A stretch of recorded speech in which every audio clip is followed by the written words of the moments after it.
નમસ્કાર વિદ્યાર્થી મિત્રો, આજે આપણે વાત કરીશું ધોરણ 9 સામાજિક વિજ્ઞાન પ્રકરણ 4 ભારતની રાષ્ટ્રીય ચળવળોનું સ્વાધ્યાય સોલ્યુશન. શરૂઆત કરતાં પહેલાં વિદ્યાર્થી મિત્રો, જો ચેનલ સબસ્ક્રાઈબ ના કરી હોય તો સબસ્ક્રાઈબ કરો, લાઇક કરો અને શેર કરવાનું ભૂલતા નહીં. નીચેના પ્રશ્નોનો મુદ્દાસર જવાબ લખો. પ્રશ્ન નંબર 1 વિદ્યાર્થી મિત્રો, બહિષ્કાર આંદોલન અને સ્વદેશી ચળવળનું સ્વરૂપ અને પરિણામની ચર્ચા કરો. એનો ઉત્તર છે વિદ્યાર્થી મિત્રો, ભંગની ચળવળના આંદોલન સ્વરૂપે જે આંદોલન શરૂ થયું તે બહિષ્કાર આંદોલન કહેવાય છે. આ આંદોલનમાં 3 બાબતોની મહત્વની હતી. 1. સ્વદેશી અપનાવવું, 2. વિદેશી માલનો બહિષ્કાર કરવો અને 3. રાષ્ટ્રીય શિક્ષણ અપનાવવું. 1. સ્વદેશી અપનાવવું. અંગ્રેજોના સમયમાં તેમના દેશમાંથી ચીજ વસ્તુઓ ભારતમાં આવતી હતી, પરંતુ ભંગના આંદોલનને લીધે બહિષ્કાર કરવામાં આવ્યો અને દેશમાં સ્વદેશી ચીજવસ્તુઓ બનાવવામાં કારખાના શરૂ થયા. તેના લીધે વિદેશથી આવતું કાપડ ચીજોનું વેચાણ ઘટ્યું.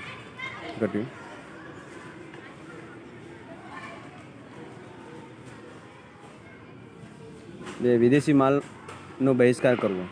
ભારતની પ્રજાએ સ્વદેશી માલને ઉત્તેજન આપવા માટે વિદેશી માલનો બહિષ્કાર કર્યો. ઇંગ્લેન્ડના માન્ચેસ્ટરથી તૈયાર કાપડ ભારત આવતું હતું, તે બંધ થઈ ગયું. લોકોએ વિદેશી કાપડની જાહેરમાં હોળીઓ કરી. ઇંગ્લેન્ડથી આયાત થતા ખાંડ, બૂટ, સિગારેટ, તમાકુ વગેરેની આયાતો ઘટી.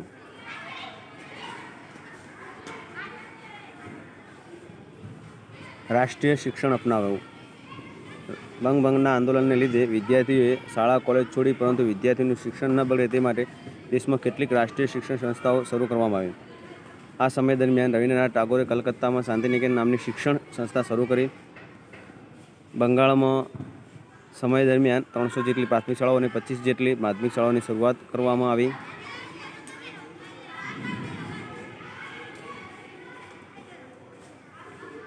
સ્વદેશી ચળવળના પરિણામો. એમાં આ ચળવળને લીધે લોકજાગૃતિ આવી. પરદેશી આયાત થતી ચીજોનું વેચાણ ઘટ્યું. સ્વદેશી કાપડનું વેચાણ વધુ. આ મળમળ ભારતના અન્ય પ્રાણીઓ પણ પ્રસરી. આ ચળવળ પ્રત્યાઘાતોનો બ્રિટિશ પાર્લામેન્ટમાં પડ્યા. તેથી ઈસવીસન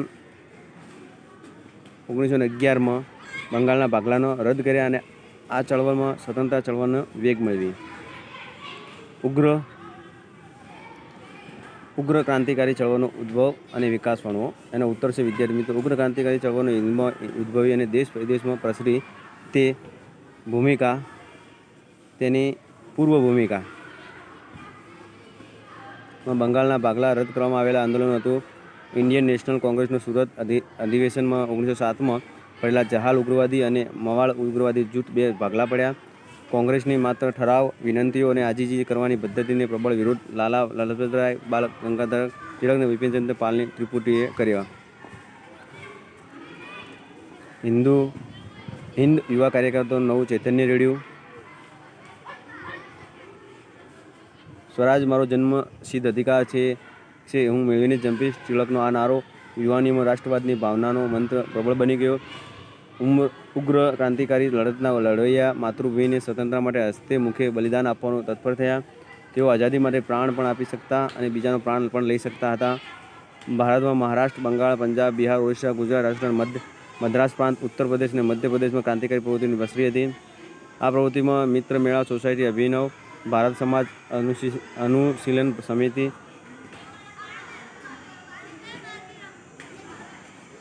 અંજમન અને એ મહિલાને વતન, ઇન્ડિયન પેટ્રિયોટ્સ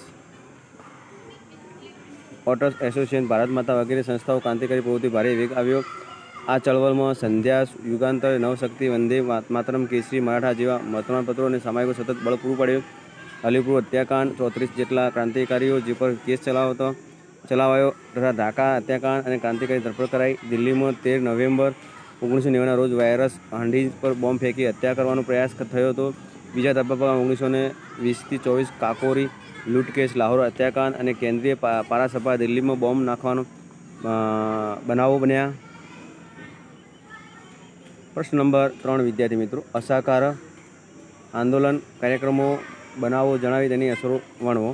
એનો ઉત્તર છે વિદ્યાર્થી મિત્રો અસરકારક આંદોલનમાં કાર્યક્રમો ગાંધીજીએ પોતાની કેસરી હિન્દની પદવી અને રવીન્દ્રનાથ ટાગોરે નાઇટહુડના શ્રી ખિતાબનો તથા અન્ય નેતાઓ પણ પોતાની ઉપાધિ અને પદવીનો ત્યાગ કર્યો. વિદ્યાર્થીઓએ શાળા કોલેજમાં ત્યાગ કર્યો અને શિક્ષકોએ રાજીનામા આપ્યા. દેશમાં ઠેર ઠેર વિદેશી કાપડની હોળીઓ પ્રગટાવવામાં આવી. દેશમાં અનેક વકીલો પણ વકીલાત છોડી ભારતની મુલાકાતે આવેલા ડ્યુક ઓફ કેનાટ તથા પ્રિન્સ ઓફ વેલ્સના સન્માનમાં વિરોધ કરવામાં આવ્યો.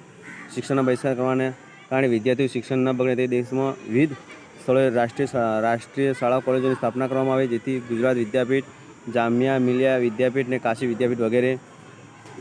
ઇંગ્લેન્ડથી આયાત થતા કાપડ, પગરખાં, મોજશોખની ચીજવસ્તુ ભારે ઘટાડો થયો અને ઇંગ્લેન્ડ ભારે આર્થિક નુકસાન થયું. ટિલક ફંડમાં 1 કરોડથી વધારે રકમ ભેગી કરવામાં આવી. આ આંદોલનમાં મહિના દરમિયાન હિન્દુ મુસ્લિમ એકતાના અનેક કાર્યક્રમો હાથ ધરવામાં આવ્યા. હિન્દુ જમીનદારો અને મુસ્લિમ ખેડૂતો વચ્ચે મોપલા બળવો મલબાર થયો અને જેને બ્રિટિશ સરકારે સખ્તાઈથી દબાવી દીધો. સરકારે આ આંદોલનને નિષ્ફળ બનાવવા દમન, અત્યાચાર, ધરપકડ દ્વારા નિષ્ફળતાનો પ્રયાસ કર્યો. ચોરાના બનાવ અને આંદોલનની મોકૂફી. આ આંદોલન દરમિયાન ઉત્તર પ્રદેશમાં ગોરખપુર જિલ્લામાં ચોરા ગામે લોકોએ સરઘસ કાઢ્યું હતું અને તેના પર પોલીસે ગોળીબાર કર્યો. આ ગોળીઓ ખૂટી જતાં પોલીસ દોડીને પોલીસ ચોકીમાં ભરાઈ ગયા. પોલીસના આ દમનથી ઉશ્કેરાયેલા લોકોએ પોલીસ ચોકીને આગ લગાડી, જેમાં 21 પોલીસો મૃત્યુ પામ્યા. ચોરાના આ હિંસક બનાવથી ગાંધીજી ખૂબ દુઃખ થયું. તેમણે કહ્યું કે અહિંસાનું મૂલ્ય નહીં સમજનાર લોકો હાથમાં સત્યાગ્રહ શસ્ત્રની મૂકીને મેં હિમાલય જેવી મોટી ભૂલ કરી છે. આમ અસહકારનું આંદોલન ગાંધીજીએ પાછું ખેંચી લીધું. અસહકાર આંદોલનની અસરો. અસહકાર આંદોલનની હકારાત્મક અને નિષેધાત્મક વિષયોની નીચે પ્રમાણે છે. બ્રિટિશ સરકાર સામે એક વિરોધી વાતાવરણ ઊભું થયું. લોકોએ તેમના અધિકાર પ્રત્યે સભાન થયા. લોકો અન્યાય વિરુદ્ધ સામનો કરવાની ભાવના જાગી. ભારતમાં બધા જ વર્ગોમાં રાજકીય જાગૃતિ આવી. લોકોમાં સ્વરાજ્ય મેળવવાની શ્રદ્ધા અટલ બની. લોકોમાં જેલનો તથા લાઠી અને દંડનો ભય દૂર થયો. યુવાન સ્ત્રીઓ રાષ્ટ્ર સેવામાં આગળ આવ્યા. આ આંદોલનમાં ચલાવતી કોંગ્રેસ લોકોની સંસ્થા બની. દેશમાં રાષ્ટ્રીય શિક્ષણ આપતી શાળા કોલેજ શરૂ થઈ.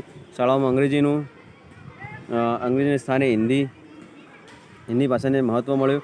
સ્વતંત્રતાની ચળવળ છે કે ગામડાની સામાન્ય જનતા સુધી પહોંચે. હવે વિદ્યાર્થીઓ માટે ટૂંક નોંધ લખશું આપણે.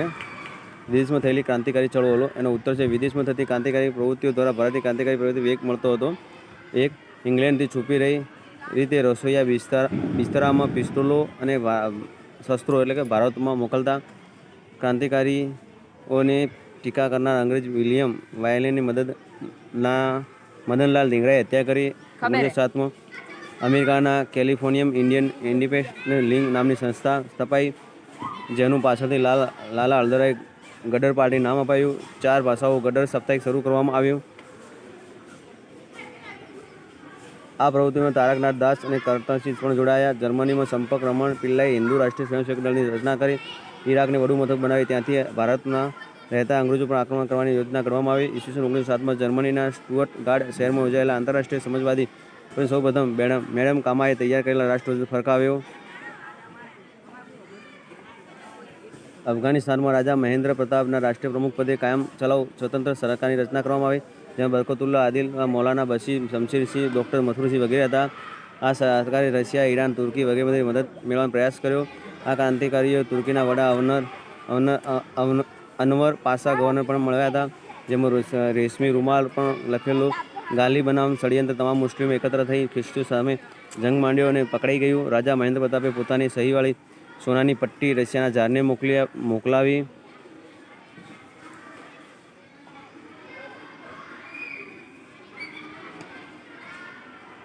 જેમાં ઝારને ઇંગ્લેન્ડ સાથેનો સંબંધો તોડી નાખવાની જણાવેલું. રશિયાના ક્રાંતિકારી ટ્રોટ્સ્કીએ ભારત ક્રાંતિકારીઓ બધી જ મદદ કરવા વચન આપ્યું હતું. બર્મા સોહનલાલ પાઠકે, સિંગાપુરમાં પરમાનંદે ક્રાંતિકારી પ્રવૃત્તિઓ કરી. આ ઉપરાંત કામાગાટા મારુ અને તોમાસારુ સ્ટીમરોની ઘટનાને ક્રાંતિકારીઓને વિદેશમાં અંગ્રેજો વિરુદ્ધ લાગણી જાગૃત કરવાનું પ્રેરક બળ પૂરું પાડ્યું. આમ વિદેશમાં આવી ક્રાંતિકારી પ્રવૃત્તિઓ ભારતને આઝાદી આપવા માટે થઈ હતી. રોલેટ એક્ટનો કાયદો. વિદ્યાર્થી મિત્રો, એનો ઉત્તર છે બ્રિટિશ સરકારે ઇંગ્લેન્ડના કાયદા પ્રધાન રોલેટને અધ્યક્ષ પછી રોયલ એક્ટને ઈસવીસન 1919માં ઘડી કાઢ્યો. આ કાયદો ક્રાંતિકારીઓ અને રાષ્ટ્રવાદીઓને દમન કરવાનો ઉદ્દેશ ઘડાયેલો હતો. વ્યક્તિ સ્વાતંત્ર્ય અને વાણી સ્વાતંત્ર્ય ઘણી નાખતા આ કાયદાનું કાળા કાયદા તરીકે ઓળખાય છે. આ કાયદા મુજબ કોઈપણ શંકાસ્પદ વ્યક્તિને ધરપકડ કરી શકાતી, તેના પર મુકદ્દમે ચલાવી સિવાય દિવસો સુધી જેલમાં રાખી શકાતી. મોતીલાલ નહેરુના મતે આ કાયદાને દલીલ, અપીલ અને વકીલાતનો અધિકાર લઈ લેવામાં આવ્યો. આ કાયદા બ્રિટિશ સરકારને વિરોધીઓને દમન કરવાની વિશાળ સત્તા મળી ગઈ. તેથી તેના નેતાઓ પ્રજાઓ ઠેર ઠેર વિરોધ કર્યો. સભાઓ, સરઘસો, દેખાવો, હડતાળો દ્વારા વિરોધમાં આયોજન કરવામાં આવ્યું. ગાંધીજીએ દિલ્હીમાં બ્રિટિશ સરકારની ધરપકડ કરી. પંજાબમાં ડૉક્ટર સત્યપાલ, ડૉક્ટર કિચલુની ધરપકડ કરવાતા આંદોલન ઉગ્ર થયું. બ્રિટિશ સરકારે દમનનો દોર છૂટો મૂક્યો. આમ રોયલ એક્ટની કાયદા ઘણી ભારતીયોને જબરદસ્ત વિરોધ કર્યો અને ભારતીયો લોકોમાં એકતા અને જાગૃતિ પેદા થયા. પ્રશ્ન ટૂંક નોંધ નંબર 3 વિદ્યાર્થી મિત્રો, જલિયાવાલા બાગનો હત્યાકાંડ. ઉત્તર: 6 એપ્રિલ 1919ના દિવસે અમૃતસર શહેરના લોકપ્રિય 4 નેતાઓ ડૉક્ટર સત્યપાલ અને ડૉક્ટર કિચલુની ધરપકડ થઈ. બ્રિટિશ સરકારના દમનમાં લોકપ્રિય નેતાઓના ડૉક્ટર સત્યપાલ કિચલુની ધરપકડ વિરોધમાં કરવા 13 એપ્રિલ 1919ના રોજ અમૃતસર જલિયાવાલા બાગમાં એક જંગી સભા ભરાઈ હતી. જેમાં તે વૈશાખ પૂર્ણિમાના દિવસો હતો. આ બાગમાં સ્ત્રી પુરુષ સહિત હજારો માણસો એકઠા થયા હતા. સભા ચાલુ હતી ત્યારે અમૃતસરના પોલીસના વડા જનરલ ઓડેન ડાયર લશ્કરી ટુકડી સાથે તે સ્થળ પર આવી પહોંચ્યા. જનરલ ડાયરે કોઈ પૂર્વ ચેતવણી આપ્યા વગર મશીનમાંથી ગોળીઓ છોડવાનો આદેશ કર્યો. આ ગોળીઓ બારમાં માત્ર 10 મિનિટમાં 1500 જેટલા રાઉન્ડ છોડવામાં આવ્યા, જેમાં આશરે 379 લોકો મૃત્યુ પામ્યા અને લગભગ 1200 જેટલા લોકો ઘવાયા. બાગની ફરતે ઊંચી દિવાલ હોવાથી લોકો ભાગી શક્યા નહીં. વળી જવા આવવાનો એક જ માર્ગ હતો જ્યાંથી સૈનિકો ગોળીબાર કરી રહ્યા હતા. તેથી જાનહાનિ ખૂબ થઈ. બ્રિટિશ સરકારે તપાસ સમિતિ નિયમી, જેને જનરલ ડાયરનો બચાવ કર્યો અને કૃત્યને અજાણતા થઈ ગયેલી પ્રામાણિકતા ભૂલ તરીકે ગણીને તેને માફ કર્યો. આ બનાવ પછી જનરલ ડાયરે જ્યારે ઇંગ્લેન્ડ પાછા ફર્યો ત્યારે તેનું 2000 પાઉન્ડ ને તલવાર આપીને સન્માન કરાયું. આથી હિન્દની પ્રજાને જબરદસ્ત આઘાત લાગ્યો કે આ અમાનવીય હત્યાકાંડ પછી ગાંધીજીની અંગ્રેજો પ્રત્યેની રહી સહી શ્રદ્ધા પણ ડગી ગઈ. આ બનાવે સમગ્ર દેશમાં રાષ્ટ્રીય એકતાને સ્થાપવામાં મહત્વનો ભાગ ભજવ્યો. આ હત્યાકાંડને અસરકારક ભાવિ આંદોલન ભૂમિકા પૂરી પાડી. ટૂંક નોંધ નંબર 4 વિદ્યાર્થી મિત્રો, સ્વરાજ્ય. અને ઉત્તર છે વિદ્યાર્થી મિત્રો, લોકોમાં આવેલી રાજકીય જાગૃતિ ટકાવી રાખવાના હેતુથી અસહકારની લડત મોકૂફી બાદ ચિત્રનદાસ અને મોતીલાલ નહેરુએ સ્વરાજ પક્ષની રચના કરી.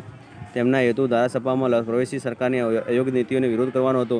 સ્વરાજ્ય પક્ષના સ્થાપકોએ ગાંધીજીના અસ્પૃશ્યતાના નિવારણ માટે તેની ધૂમતા કરવા હિન્દુ મુસ્લિમ એકતા, નશાબંધી વગેરે રચનાત્મક કાર્યક્રમો અમલમાં મૂક્યા. એ સમયે યોજાયેલી ધારાસભાઓની ચૂંટણીઓમાં સ્વરાજ્ય પક્ષ ભાગ લીધો અને કેન્દ્રીય તથા પ્રાંતીય ધારાસભાએ તેમને બહુમતી મળી. કેન્દ્રીય ધારાસભામાં નેતા તરીકે મોતીલાલ નહેરુ, બંગાળ પ્રાંતમાં નેતા તરીકે ચિત્રનદાસ વરણી કરવામાં આવી. સ્વરાજ પક્ષે ખરડાઓને અને સરકારી અંદાજપત્રોને નામંજૂર કરી સરકારની નીતિઓનો વિરોધ કર્યો. સ્વરાજ પક્ષની કામગીરીને કારણે જ સરકાર સાયમન કમિશન 2 વર્ષ વહેલું નીમવું પડ્યું. ધારાસભામાં સ્વરાજ પક્ષે ઊંચી સંસદીય પ્રણાલી સ્થાપી. સ્વરાજ પક્ષે લોકોને પ્રતીતિ કરાવી કે ભારત લોકોમાં લોકશાહીની પદ્ધતિ અને બંધારણીય રીતે શાસન ચલાવવાની ક્ષમતા છે. સ્વરાજ પક્ષની ન્યૂનતમ કામગીરીને લીધે શિક્ષિત લોકો તેને તરફ આકર્ષાયા અને તેથી સમગ્ર રાષ્ટ્રીય જાગૃતિ આવી. સ્વરાજ પક્ષે ભારતની સ્વતંત્રતાને વધુ નજીક લાવવામાં મહત્વનો ભાગ ભજવ્યો. આમ સ્વરાજ પક્ષે 2 વર્ષ દરમિયાન નોંધપાત્ર કાર્ય કર્યું, પરંતુ 1925માં ચિત્રનદાસનું અવસાન થતાં સ્વરાજ પક્ષની કામગીરી પર અસર પડી. પ્રશ્નોના જવાબ લખો. 1. બંગાળના ભાગલા ક્યારે અને કોણે પાડ્યા, શા માટે? એનો જવાબ છે વિદ્યાર્થીઓ, બંગાળના ભાગલા તે સમયે અંગ્રેજો વાયસરોય કરઝને ઈસવીસન 1905માં પાડ્યા હતા. આ પ્રમાણે તેને એવું કારણ આપ્યું હતું કે બંગાળના પ્રાંત ખૂબ જ વિશાળ છે, તેથી તે વહીવટી કરવામાં મુશ્કેલ પડશે. પરંતુ બંગાળના ભાગલા પાડવા પાછળનો કર્જનો ઈરાદો હિન્દુ મુસ્લિમની એકતા તોડવાનો હતો.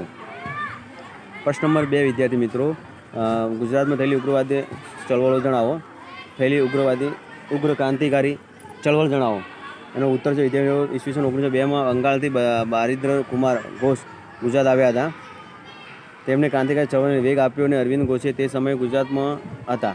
તેમણે ભવાની મંદિર નામના પુસ્તકમાં ઉગ્ર ક્રાંતિ અને પોતાના વિચારો રજૂ કર્યા હતા. તે સમયે છોટુભાઈ પુરાણી અને અંબુભાઈ પુરાણી અખાડા પ્રવૃત્તિ વગેરે દ્વારા યુવાનોને આ ચળવળ માટે તૈયાર કર્યા. અને તદુપરાંત તે સમયે કેટલાક પુસ્તકો જેવા કે નાહવાના સાબુ બનાવવાની રીત માનવની રીત, ગુલાબનો કિસ્સો, કસરત, દેશી વનસ્પતિની દવાઓ તથા કાયદાનો સંગ્રહ વગેરે પ્રકાશિત થયા, જેના ક્રાંતિકારી ચળવળ અંગેના વિધાનો હતા. નર્મદા કિનારે આવેલા ચાંદોડ કરનારી પાસે ગંગાનાથ વિદ્યાલય સ્થાપવામાં આવી અને જ્યાં યુવાનોને ક્રાંતિકારી પ્રવૃત્તિઓ તાલીમ મળતી હતી. આમ ગુજરાતમાં પણ ઉગ્ર ક્રાંતિવાદની શરૂઆત શરૂ થઈ. રોલેટ એક્ટ ગાંધીજીનો કાળો કાયદો શા માટે કહ્યો? એનો ઉત્તર છે બ્રિટિશ સરકારે ઇંગ્લેન્ડમાં કાયદા પ્રધાન રોલેટ એક્ટના અધ્યક્ષ પદે રોલેટ એક્ટ કાયદો 1919માં ઘડી કાઢ્યો. આ કાયદો ક્રાંતિકારીઓને રાષ્ટ્રવાદી દમન કરવાનો ઉદ્દેશથી ઘડાયેલો હતો. આ કાયદાથી વ્યક્તિ સ્વાતંત્ર્ય અને વાણી સ્વાતંત્ર્ય અણાતું હતું. તેથી ગાંધીજીએ આ કાયદાને કાળો કાયદો તરીકે ઓળખાવ્યો. પ્રશ્ન નંબર 4 વિદ્યાર્થી મિત્રો, અસરકારક આંદોલનનો 1920થી 22 શા માટે મોકૂફ રાખવામાં આવ્યો? એનો ઉત્તર છે ગાંધીજીએ ભારતને સ્વતંત્ર અપનાવવા માટે 1920માં અસરકારક આંદોલન શરૂ કર્યું. તેમાં દેશમાં ઘણા બધા લોકો જોડ્યા, ઠેર ઠેર સભાઓ, સરકોશો, વિદેશી માલનો બહિષ્કાર વગેરે કાર્યક્રમો થયા. ઉત્તર પ્રદેશમાં ગોરખપુર જિલ્લાના ચોરી ચોરા ગામના લોકો હિંસક માર્ગે વળ્યા. લોકોએ ટોળાએ પોલીસને પર જોરદાર હુમલો કર્યો. પોલીસે લોકોથી બચવા પોલીસ ચોકીમાં સંતાયા અને લોકોએ પોલીસ ચોકીને આગ લગાડી દીધી, તેથી અંદર રહેલા 21 પોલીસો જીવતા બળીને ભડથું થઈ ગયા. આ સાંભળીને ગાંધીજીને ખૂબ દુઃખ થયું કે તેમને લાગ્યું કે આ લોકો અહિંસક આંદોલનની વાત સમજ્યા નથી. આંદોલનમાં હિંસા થવાથી એમણે આંદોલન મોકૂફ રાખ્યું. પ્રશ્ન નંબર 5 વિદ્યાર્થી મિત્રો, સ્વરાજ પક્ષની પ્રતિષ્ઠા કયા કારણોથી ઓછી થઈ? એનો જવાબ છે વિદ્યાર્થીઓ, સ્વરાજ પક્ષની સ્થાપના મોતીલાલ નહેરુ અને ચિત્તરંજન દાસ કરી હતી. ચિત્તરંજન દાસનું જૂન 1925ના રોજ અવસાન થયું હતું. ત્યારબાદ પક્ષના કેટલાક સભ્યોએ નેશનલ પાર્ટી નામનો નવો પક્ષ આપ્યો, તેથી સ્વરાજ પક્ષની પ્રતિષ્ઠા ઓછી થઈ. નીચે આપેલા ઉત્તરોમાંથી આપેલ વિકલ્પોમાંથી સાચો વિકલ્પ શોધીને લખો. 1. બંગાળના ભાગલામાં અમલનો દિવસ કયા દિવસ તરીકે ઓળખવામાં આવે છે? એક છે, એનો જવાબ છે વિદ્યાર્થી મિત્રો એ રાષ્ટ્રીય શોક દિન.